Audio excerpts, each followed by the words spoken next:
Querelle autour du site du crash de l'avion de la Malaysia Airlines en Ukraine. Alors que l'enquête sur le tir de missile s'annonce déjà particulièrement difficile, Kiev et Kuala Lumpur accusent les rebelles pro-russes de supprimer des indices. Accusation rejetée par les séparatistes qui réclament même une arrivée rapide des experts internationaux. 298 personnes sont mortes dans l'accident. Israël reste sourd aux appels de la communauté internationale à un cessez-le-feu.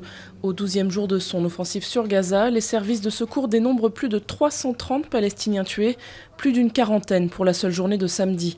À Paris, malgré l'interdiction des autorités, plusieurs centaines de personnes ont afflué dans le quartier de Barbès. Une manifestation de soutien aux Palestiniens de Gaza, à l'issue de laquelle des échauffourées ont éclaté.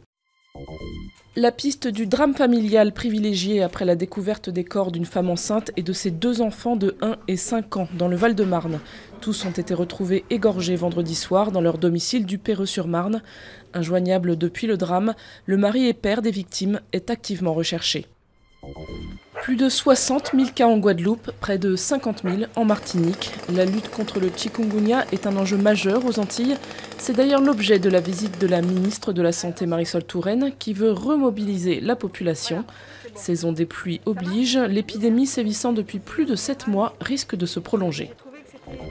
Pour Anne Hidalgo, c'est une première en tant que maire, mais pour la capitale, il s'agit déjà de la 13e édition. Paris-Plage prend ses quartiers jusqu'au 17 août. 3 sites, 5000 tonnes de sable et un invité de marque pour cette première journée, le soleil.